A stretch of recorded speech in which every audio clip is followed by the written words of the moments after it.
Hello बेटा जी। जैसा कि लास्ट क्लास हमने रिलेशन के डोमेन रेंज से रिलेटेड सीखा था, पर आज की क्लास में मैं आपको बहुत बारीकियां बताने वाला हूं जो कि क्या है, टाइप्स ऑफ रिलेशंस।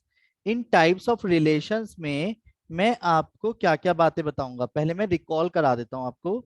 ये बहुत छोटी छोटी बातें हैं जिसमें कि सबसे पहला पॉइंट, दूसरी बात, तीसरी बात, चौथी बात और पांचवी बात बाद में मैं लिखे हुए नोट से एक बार में थ्रू आउट करा दूंगा आपको, ठीक है।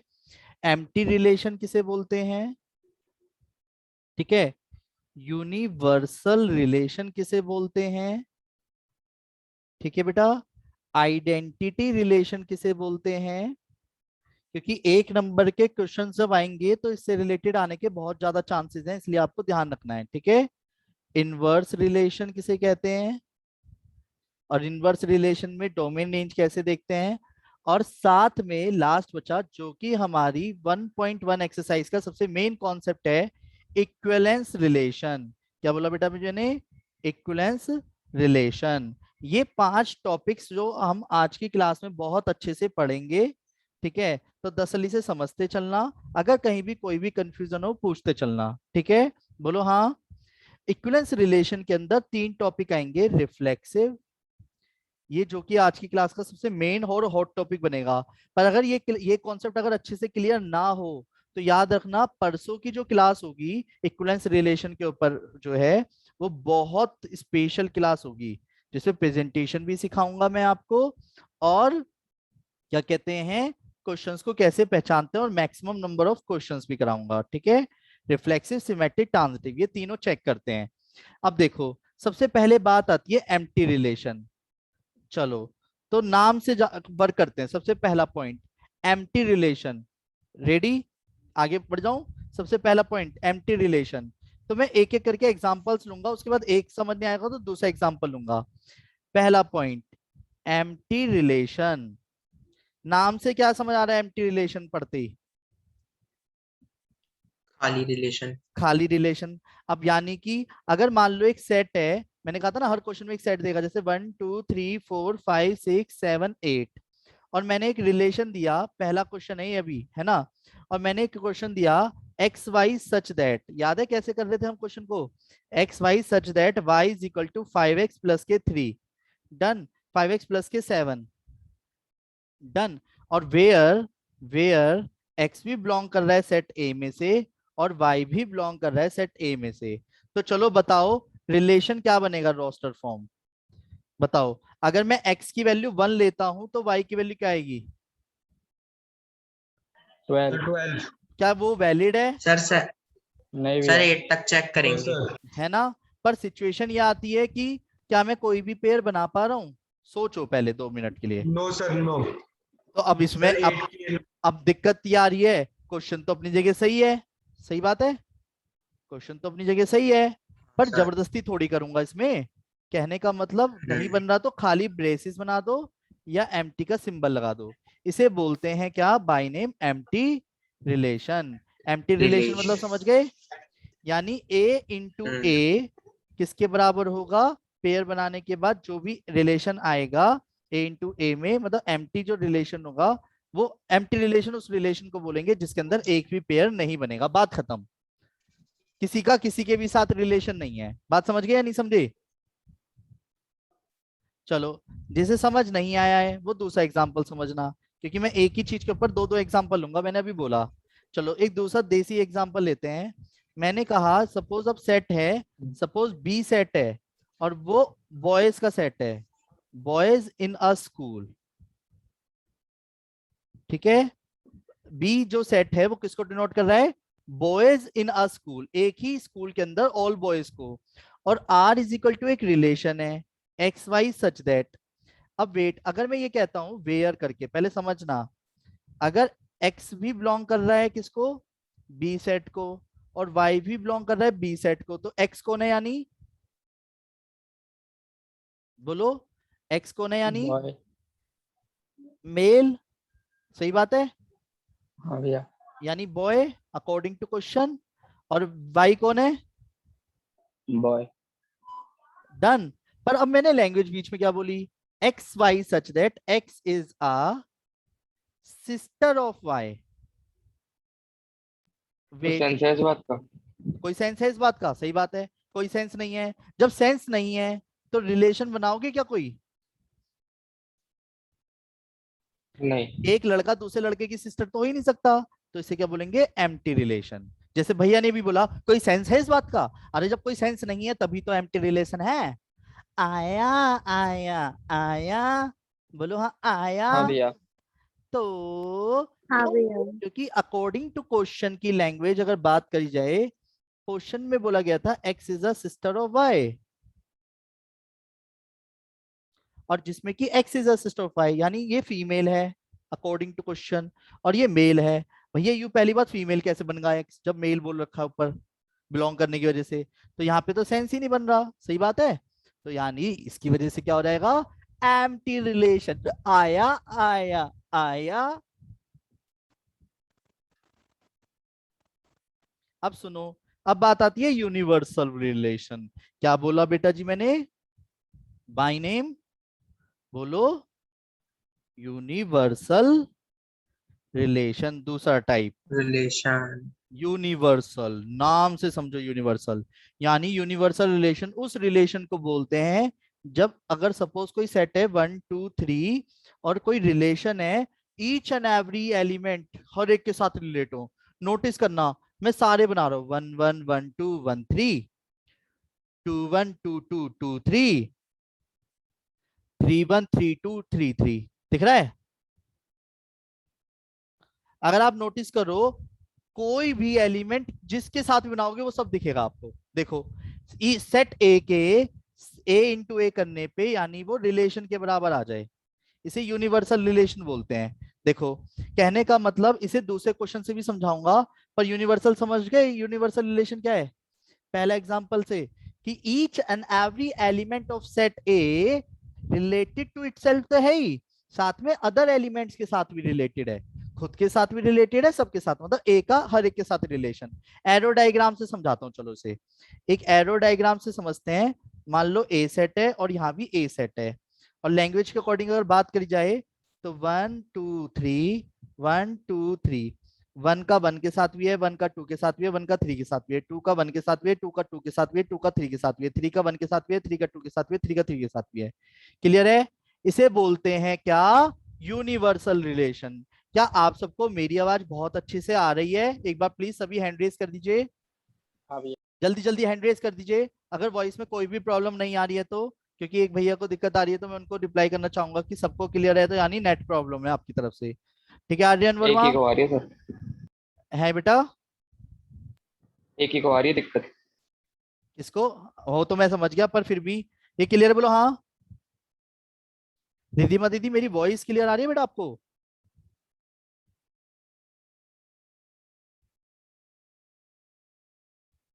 अब सुनो, अब आते हैं दूसरा रिलेशन। क्या बोला मैंने? दूसरा एग्जाम्पल, एक और एग्जाम्पल लेते हैं जरा।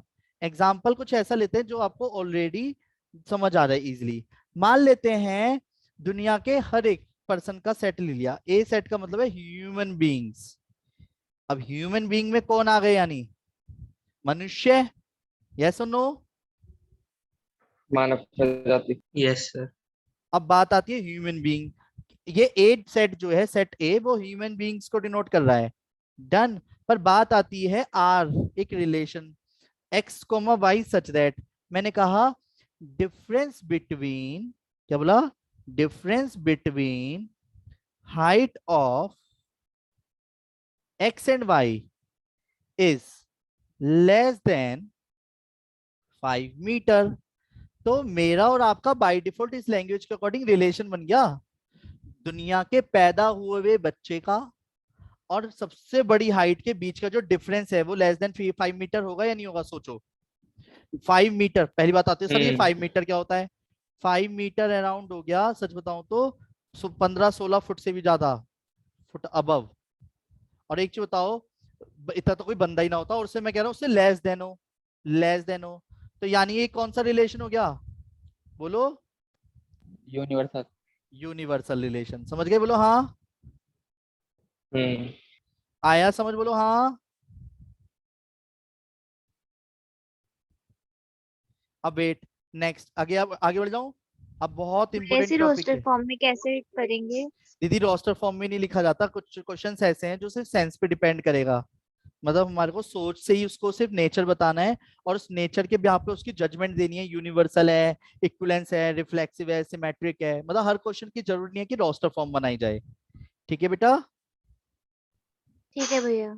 बस मैं कॉन्सेप्ट को समझाने के लिए कुछ ऐसे क्वेश्चंस ले रहा हूँ। ठीक है। अब आते हैं तीसरा पॉइंट, आइडेंटिटी। आइडेंटिटी किसे बोलते हैं, चलो बताओ। आइडेंटिटी किसे बोलते हैं, पहले ये बताओ। मैं कैसे मानूं कि आपकी पहचान। आइडेंटिटी, मैं कैसे मानूं कि आपका नाम निकुंज है, मैं कैसे मानूं आपका नाम आर्यन अरोड़ा अरोड़ा है, कैसे मानूं कि आर्यन वर्मा और आर्यन अरोड़ा अलग अलग हैं, कैसे? आधार card. Aadhaar card.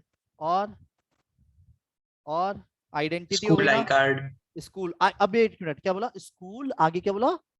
School I I card. Card. और आई का मतलब क्या होता है? आइडेंटिटी, समझ गए? आइडेंटिटी। आइडेंटिटी मतलब सेम। तो इसलिए आइडेंटिटी रिलेशन उस रिलेशन को बोलते हैं जब किसी क्वेश्चन में कोई सेट देगा सपोज, तो अपने साथ ईच, मेरे शब्दों पे ध्यान दो, each and every element of set A related related to itself only. Only word भी बोला है मैंने साथ में। इसका मतलब समझ रहे हो? इसका मतलब ये हो गया कि 1 1 2 2 3 3 ईच एंड एवरी होने भी चाहिए सारे, पर एक्स्ट्रा भी नहीं होने चाहिए, ओनली। इसे बोलते हैं आइडेंटिटी रिलेशन। समझ आया? बोलो हाँ। अब वेट, क्या दोबारा से समझते हैं। अगर मान लो मैंने ये कहा कि 1 1 है, 2 2 है, 2 3 है, 2 2 भी है, और 3 3 भी है, और क्या ये आइडेंटिटी रिलेशन है? क्या ये आइडेंटिटी रिलेशन है? Not. No it is, no it is not a identity relation. यानी ये आइडेंटिटी रिलेशन सर नहीं है। यानी कि सिर्फ और सिर्फ 1 1 2 2 3 3 ही होने चाहिए। पर मन में है सर 1 1 हो, 2 2 हो, चलो मान लो, 3 3 नहीं है, बस इतना ही है और एक्स्ट्रा भी नहीं है। क्या आइडेंटिटी रिलेशन है? नहीं है। शब्दों पे ध्यान दो। जो सेट के अंदर जितने भी एलिमेंट्स होंगे, नोटिस करो, जो सेट के अंदर जितने भी एलिमेंट्स होंगे, दिख रहे हैं बेटा? 1 2 3, हर एक का खुद यस के सर। साथ होना चाहिए, एक्स्ट्रा भी नहीं होना चाहिए, कम भी नहीं होना चाहिए। शब्द क्लियर है? बोलो हाँ। एक्स्ट्रा भी नहीं होने चाहिए, कम भी नहीं होने चाहिए, उसी को बोलते हैं आइडेंटिटी रिलेशन। आया समझ? मैं मतलब आप सर साथ साथ के पेयर बनाने हैं मतलब। बस उसी के ही बनाने हैं जो सेट ए में है। जैसे एग्जांपल से मैं फिर से पूछूंगा आपसे, आप तसल्ली से बताना। रेडी? बोलो हाँ। अब आपको मैंने सपोज एक सेट दिया, दूसरा एग्जांपल लेते हैं। सेट ए लिया जिसके अंदर 1 1 1 2 3 4, बस यही है। डन। रेडी? तो आप मुझे बताना, आर एक रिलेशन है, क्या ये आइडेंटिटी रिलेशन है या नहीं है? 1 1 2 2 3 3, क्या ये आइडेंटिटी रिलेशन है?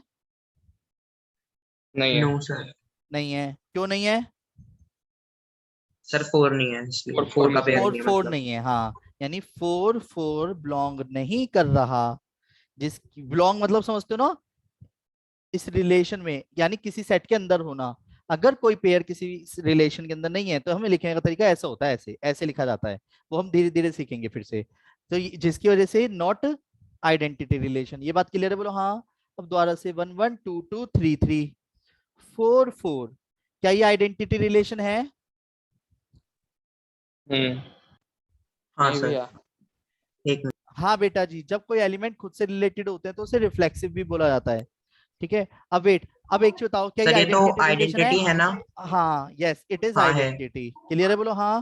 दोबारा से, अब मैंने क्या करा, 1 1 भी लिखा, 2 2 भी लिखा, 3 3 भी लिखा, 4 1 भी लिखा, 4 4 भी लिखा, 2 3 भी लिखा। अब बताओ, क्या ये आइडेंटिटी रिलेशन है? नहीं नहीं भैया। सर। नहीं है। आया आया आया, बोलो हाँ, आया आया आया। आया सर। चलिए, तो अब वेट, तो इस जिसकी वजह से अब 2 मिनट के लिए जब हम रिफ्लेक्सिव समझेंगे तो मैं आपकी जानकारी के लिए बताता हूँ, ये रिफ्लेक्सिव भी नहीं है। रिफ्लेक्सिव क्या होता है? उसके अंदर एक्स्ट्रा आ सकते हैं। जैसे यहाँ पे ध्यान देना, ये रिफ्लेक्सिव भी है और ये भी रिफ्लेक्सिव है, ये रिफ्लेक्सिव है। रिफ्लेक्सिव कहता है भाई देख, एक्स्ट्रा हो मुझे कोई दिक्कत नहीं है, पर कम नहीं होने चाहिए। और आइडेंटिटी कहता है भाई साहब सुन, कम भी और ज्यादा भी दोनों ही ना चाहिए मुझे। बात समझ रहे हो? जब हम रिफ्लेक्सिव सीखेंगे तब एक बात और क्लियर होगी। आइडेंटिटी तो यू कहता है जो सेट के अंदर जितने एलिमेंट थे ना उनका खुद के साथ ही होना चाहिए, फालतू की चीज नहीं चाहिए मुझे। समझ गए? क्यों जी, आया आया आया। और रिफ्लेक्सिव कहता है देख भाई बस मेरी पूर्ति कर दो, रिफ्लेक्सिव कहता है मेरी पूर्ति कर दो, एक्स्ट्रा हो ना हो कोई दिक्कत नहीं है। और जो हम सीखेंगे अभी, बात समझ गए? आइडेंटिटी रिलेशन क्लियर है? बोलो हाँ, बोलो ना हाँ सर। हाँ। सबको क्लियर है? जल्दी जल्दी हैंड रेस करो, जल्दी जल्दी हैंड रेस करो अगर क्लियर है हाँ तो। भैया। ऐसे करके हैंड रेस कर दो, हैंड ऐसे ऐसे ऐसे ऐसे ऐसे, जल्दी जल्दी हैंड रेस कर दो। आया समझ? बोलो हाँ हाँ हाँ हाँ हाँ हाँ, बोलो हाँ हाँ हाँ हाँ। आर्यन, मेघा, सर एक ज्योति। हैंड हो सकता है। हाँ हाँ चलो एक ही हाथ ऊपर कर दे, कौन रोक रहा है? आया समझ? जल्दी जल्दी जल्दी, बहुत अच्छे, बस बहुत बढ़िया जी, बहुत बढ़िया। आर्यन भैया आपने कुछ नहीं बोला। हाँ सर। ओके, अब आते हैं फोर्थ पॉइंट। कौन सा बोलूंगा फोर्थ पॉइंट में? बाय नेम, ओ बेटे की जान, इनवर्स रिलेशन। कौन सा रिलेशन बेटा जी? Inverse relation. क्या बोला बेटा ने? Inverse relation. Inverse relation, inverse मतलब बोलो, इनवर्स उल्टा। मतलब पता है या नहीं आपको? उल्टा। उल्टा मतलब ये वाला उल्टा, उल्टी हो रही है, उल्टा। उल्टा मतलब अपोजिट। यानी कि अगर कोई रिलेशन आपको गिवन है, इसका एलिमेंट से मतलब नहीं है। जैसे सपोज 2 3 5 4 7 6 9 8 है, डन। तो एक चीज बताओ, इसमें डोमेन क्या है? डोमेन 2579। सबको क्लियर है? बोलो हाँ। रेंज क्या है? रेंज जल्दी बोलो। 3 4 4 6 6 8। 68। 3 4 6 8, सही है। अब मेरी बात समझना, इनवर्स रिलेशन को डिनोट करने का तरीका होता है आर के ऊपर ऐसे सिंबल एक, आर इनवर्स। तो अगर मैं आपसे कहता हूं आर इनवर्स बताओ, तो आर इनवर्स का मतलब पता है क्या हो जाएगा? डोमेन का रेंज, रेंज का डोमेन। शब्द क्लियर हो रहे हैं? यानी ऐसे पलट दूंगा। कैसे पलट दूंगा? ऐसे पलट दूंगा। कैसे पलट दूंगा? ऐसे पलट दूंगा, डन। तो यानी डोमेन का रेंज हो जाएगा। बात समझ आ रही है? बोलो हाँ, डोमेन का रेंज हो जाएगा। तो बताओ क्या आएगा? बोलो, पलट दो। इनवर्स मतलब उल्टा करो, इनवर्स क्या आएगा? जल्दी बोलो। 3 2 3 थ्री टू 2 4 5 4 4 5 5 6 7 6 7 8 और 8 9। 9। आया समझ? बोलो हाँ। अब सुनो, इसका डोमेन और इसका रेंज बोलो। डोमेन 3 4 6 8। अब सुनो, लिखने का तरीका बताता हूँ कैसे भी लिखे हुए दिखेंगे। DOM R, range of R, ऐसे। इसको लिखने का तरीका कैसे रहेगा? DOM, डोमेन आर इनवर्स, और रेंज ऑफ आर इनवर्स। देखो क्या आएगा? डोमेन ऑफ आर इनवर्स क्या है?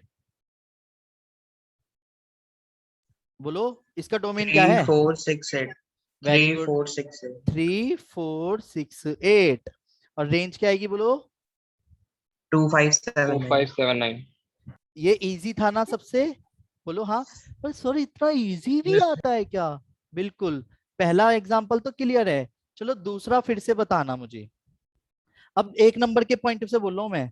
अगर मान लो domain of R is equal to 2 3 5 है, और रेंज ऑफ आर किसी क्वेश्चन में 1 2 5 है, डन। और मुझे इसी सेम क्वेश्चन में मैंने आपसे पूछा कि बेटा डोमेन ऑफ आर इनवर्स बताओ, तो क्या होगा डोमेन ऑफ आर इनवर्स? बताओ, इनमें से कौन सा होगा? बताओ। सर 2। सर 1 2 5 तो डोमेन होगा। Very good. क्यों? तो क्योंकि उल्टा होना है ना इनवर्स। हाँ, डोमेन का रेंज बन जाता है, रेंज का डोमेन। अब वो ये वाली जो चीज मैं बोल रहा हूँ देखो कहाँ मैच कराता हूँ। डोमेन ऑफ जो आर था वो इनवर्स बन गया ये रहा, और जो रेंज था वो डोमेन बन गया। समझ आया? बोलो हाँ। हाँ सर। क्लियर है? तो यानी मैं इसको थ्योरेटिकल पार्ट बना देता हूँ, जो कि बहुत इंपॉर्टेंट रहेगा आगे के लिए आपके।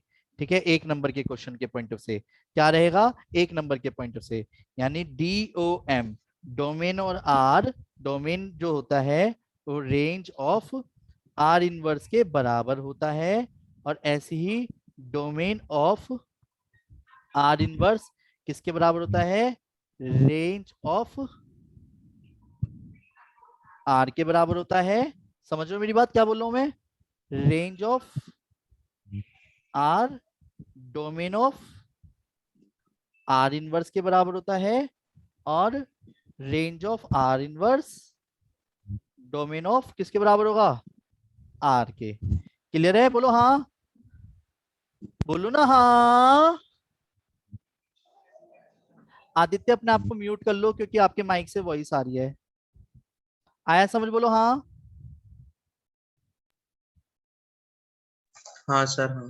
नेक्स्ट, अब सुनो, अब आता है भाई साहब सबसे कैड़ा खेल, इक्विवेलेंस रिलेशन, जो कि हमारी बुक में, आरडी में या कहीं भी बात करी जाए तो क्वेश्चंस भरे पड़े हैं। सर फिर एक चीज बताओ, हमारे बुक में इक्विवेलेंस आपने जो सिखाया रिफ्लेक्स वो इनवर्स से रिलेटेड या एम्प्टी यूनिवर्सल से रिलेटेड इतने क्वेश्चंस क्यों नहीं है, क्योंकि बेटा जी वो अब तक जो मैंने आपको पढ़ाया था वो 11th क्लास का पढ़ाया था। मेरी बात समझ गए। अब आप 12th क्लास में हो, और 12th क्लास में ये एक नया टॉपिक जुड़ता है बढ़िया तरीके से, जिसे हमारे को बहुत अच्छे से पढ़ना पड़ता है। मेरी बात समझ गए, बोलो हाँ। यानी टाइप्स ऑफ रिलेशन में 5 टाइप्स थे, जिसमें पहला कौन सा हो गया था, बोलो जल्दी। पहला था एम्प्टी रिलेशन, सबको क्लियर है, बोलो हाँ। यूनिवर्सल रिलेशन, तीसरा था आइडेंटिटी रिलेशन, फोर्थ था, बोलो फोर्थ कौन सा था अभी जो पढ़ा है ताजा ताजा, इन्वर्टेबल। Inverse relation. इन्वर्टेबल। अब इक्विवेलेंस रिलेशन 3 बातों पे डिपेंड करेगा, सभी ध्यान से समझना, अगर जिसे समझ नहीं आएगा तो मैं बहुत सारे एग्जांपल्स लेकर के आपको कॉन्सेप्ट स्ट्रॉन्ग करूंगा। मेरी बात समझ गए, बोलो हाँ। अब इक्विवेलेंस रिलेशन उस रिलेशन को बोलेंगे जब कोई relation reflexive, symmetric and transitive तीनों होगा। मेरे शब्दों पे मतलब ध्यान तीनों दो। को सेटिस्फाई करे। यस यस, यानी कि जब कोई relation reflexive, symmetric and transitive तीनों होगा, उसी को बोलेंगे क्या, इक्विवेलेंस रिलेशन। यानी ये भी होना चाहिए, ये भी होना चाहिए, ये भी होना चाहिए। पर अपने आप में एक बहुत बड़ा क्वेश्चन मार्क ये है, सर रिफ्लेक्सिव, सिमेट्रिक और ट्रांजिटिव किसे कहते हैं। सही बात है, रिफ्लेक्सिव, सिमेट्रिक और ट्रांजिटिव किसे कहते हैं। तो क्या आप सभी अगर मेरा साथ दें तो बहुत छोटी छोटी बातें मैं आप सभी से समझाना चाहूंगा। देखो पहले शॉर्ट में बता रहा हूं, फिर एग्जांपल्स करा करा के बताऊंगा। देखो हर एक क्वेश्चन में अगर आपको याद हो तो इक्विवेलेंस रिलेशन चेक करने के लिए मैं आप सबकी जानकारी के लिए बता देता हूं कि क्वेश्चन में सबसे पहले क्या करना है, इक्विवेलेंस रिलेशन में को चेक करने के लिए हर एक क्वेश्चन में, मेरे शब्दों पे ध्यान दो, मैंने क्या बोला, हर एक क्वेश्चन में आपको एक सेट देता है, पता है ये बात आपको, आपको एक सेट तो गिवन ही देगा ए, भाई ऐसा तो हो ही नहीं सकता नहीं दे, मजबूरी है भैया उसकी। और relation R is equal to, समझाने के लिए चाहे रोस्टर फॉर्म बना के दे दे या सेट बिल्डर में दे दे, ये चीज दोनों देगा या नहीं देगा, गिवन, देगा। बोलो ये चीज देना बनता है नहीं बनता उसका। अबे क्वेश्चन उससे को पूछना है तो देगा ही देगा, सही बात है, बिना इसके कैसे क्वेश्चन कर दूंगा भाई, सही बात है। अब सुनो, देसी लैंग्वेज में समझना, अगर देसी लैंग्वेज समझ नहीं आए तो विदेशी लैंग्वेज से समझाया जाएगा।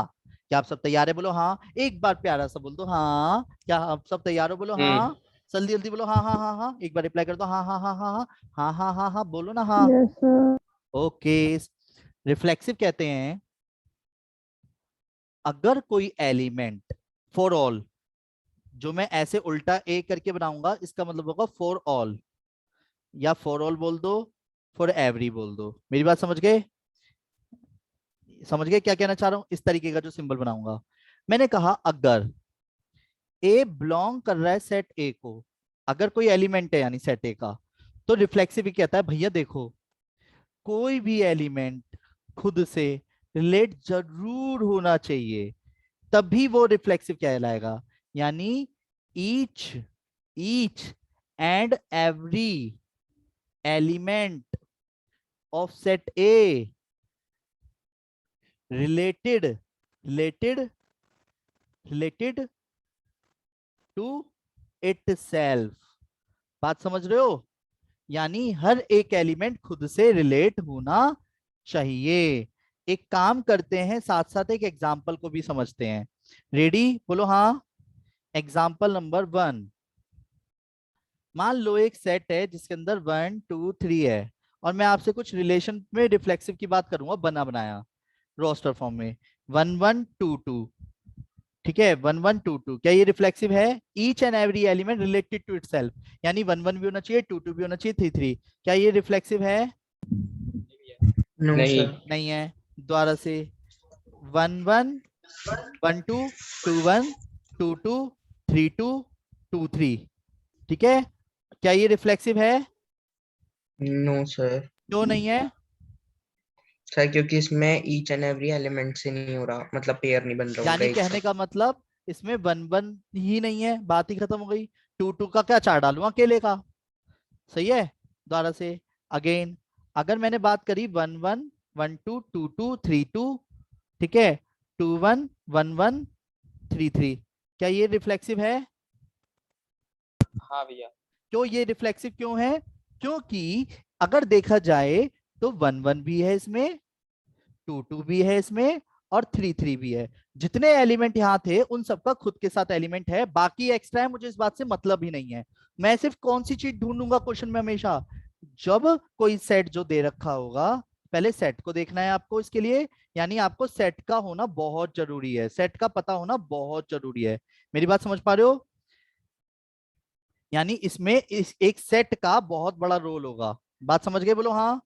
अगर सेट का, किसी भी सेट का एक भी एलिमेंट खुद से रिलेट नहीं है तो हम तुरंत कह देंगे वो रिफ्लेक्सिव नहीं है। ये रिफ्लेक्सिव सबको समझ आ गया? तो एक बार हैंड रेस करो जल्दी यस जल्दी जल्दी जल्दी। सर। अरे हैंड रेस करो भाई, ऐसे नहीं यार, ऐसे नहीं, हैंड रेस करो जल्दी जल्दी, हैंड रेस करो, मुझे तो तभी पता चलता है कि आपको आ गया है। जल्दी जल्दी हैंड रेस करो, हैंड रेस करो। और बेटे की जान, शाबाश। अब आ जाओ सिमेट्रिक पे। देखो सर सुनो, सुनो मेरी बात। जब हम थ्योरेटिकल पार्ट पढ़ेंगे तो उससे कॉन्सेप्ट नहीं हिलना चाहिए, क्योंकि क्वेश्चन सब अलग अलग हैं, ठीक है? ट्रांजिटिव पे आ जाओ जरा। ट्रांजिटिव कहता है, पहले तो ये मतलब मैंने अलग कर दिया था, फॉर ऑल का मतलब, ठीक है ना? तभी आप कंफ्यूज रहो। अब वेट, अब सुनो। अगर ए और बी बिलोंग कर रहे हैं सेट ए में से, मतलब दोनों एलिमेंट जो यहाँ पे पेयर लिखूंगा वो दोनों किस में होने चाहिए? सेट में से ही होने चाहिए, अपनी मर्जी से नहीं होने चाहिए। अगर ए कोमा बी बिलोंग कर रहा है, मेरे शब्दों पे ध्यान दो, अगर ए कोमा बी बिलोंग कर रहा सर है, एक मिनट बाबू, बी कोमा ए भी बिलोंग करना चाहिए। अगर पहला दूसरे से रिलेट है, अगर है, पहले शब्दों पे ध्यान दो, तभी हम बोलेंगे बी ए रिलेट करना चाहिए। तब अगर ए कोमा बी बिलोंग करने पर बी कोमा ए बिलोंग कर जाए तो हम कह देंगे सो इट इज सिमेट्रिक। क्या बोलेंगे? It is symmetric. अब बोलो क्या कह रहे हो?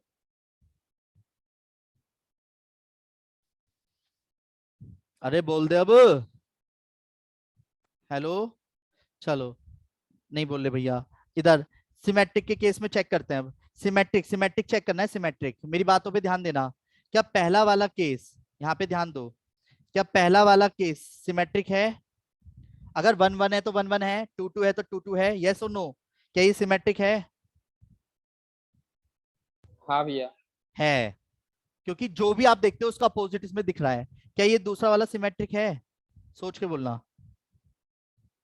ना होने का रीजन होना चाहिए फिर आपके पास। फिर से सुनो, क्या दूसरा वाला सिमेट्रिक है? है भैया।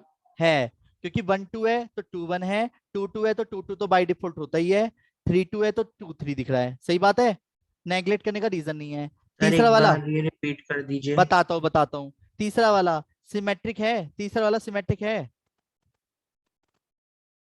देखो, 1 2 है तो 2 1 है, 3 2 है तो तीसरा वाला नहीं है। क्यों नहीं है? अगर 3 2 बिलोंग कर रहा है, कर रहा है क्या उतरी नहीं 3 है 2? इसमें। क्यों नहीं है? रीजन दे रहा हूं, अब देखो रीजन दो। क्योंकि 3 2 बिलोंग कर रहा है इसमें, बट सिमेट्रिक क्या कहता है? अगर पहला दूसरे से रिलेट है तो दूसरा भी पहले से रिलेट होना चाहिए। तो क्या 2 3 भी बिलोंग कर रहा है? नहीं। नहीं कर रहा, जिसकी वजह से ये सिमेट्रिक नहीं है। बेटा जी आर्यन, मैंने ये बोला है सिमेट्रिक के केस में अगर पहला दूसरे से रिलेट है तो दूसरा पहले से रिलेट होना चाहिए। बात समझ गए? अगर पहला दूसरे से रिलेट है तो दूसरा पहले से रिलेट होना चाहिए। मेरी बात समझ गए? अगर ए भी है तो बी ए भी होना चाहिए। कंफर्म, अगर एक सिंगल पेयर भी रह गया जिसका अपोजिट नहीं है तो वो सिमेट्रिक नहीं है। मेरी बात समझ आई? बोलो हाँ। अब सुनो, ट्रांजिटिव पे आते Yes. हैं। अब एबीसी, अगर मान लो एबीसी सेट ए में से ही है, बात समझ गए? और अगर अगर दो केस होना जरूरी है, पहले यहाँ पे शब्दों पे ध्यान देना। अगर पहला दूसरे से रिलेट है, बिलोंग कर रहा है यानी, शब्द क्लियर है? बोलो हाँ। अगर पहला दूसरे से रिलेट है, दूसरा तीसरे से रिलेट है, तो पहला तीसरे से होना चाहिए। अगर पहला तीसरे से है तो वो ट्रांजिटिव है, अगर पहला तीसरे से नहीं है तो वो ट्रांजिटिव नहीं है। So it is transitive. और इसके लिए मैं बहुत सारे एग्जांपल लेता हूं पहले समझाने के लिए। अगर सपोज मैंने कहा कि ए ए ए बी का भाई है और बी सी का भाई है, तो क्या ए सी का भाई है? है। चलो दोबारा से समझना, यानी ये ट्रांजिटिव हो गया। अगर मैंने कहा ए बी से छोटा है और बी सी से छोटा है, तो क्या ए सी से छोटा होगा? हाँ भैया। यानी ये ट्रांजिटिव है। Yes sir. नहीं समझे? नहीं समझे? अभी वेट, दोबारा दोबारा। अगर मैंने कहा x y से बड़ा है और y z से बड़ा है, तो क्या x z से बड़ा होगा या नहीं होगा? होगा। Yes, होगा सर जब बाई से ही क्लियर बड़ा है? है। इसे ट्रांजिटिव बोलते हैं, बात समझ गए? पर अगर x x पापा है, x is father of y, x is father of y और y is father of z, तो क्या x is father of z? No sir. क्यों नो? क्योंकि x जो है z का ग्रैंड पापा हो गया, यानी ग्रैंड फादर हो गए। यस और नो? यस सर, ग्रैंडफादर यानी हुए। इसकी वजह से ट्रांजिटिव नहीं है। तो ट्रांजिटिव के लिए कौन कौन सी कंडीशन देखने? पहले दो केस होने चाहिए, पहला दूसरे से रिलेट हो, दूसरा पहले से रिलेट हो, फिर पहला तीसरे से रिलेट होना चाहिए।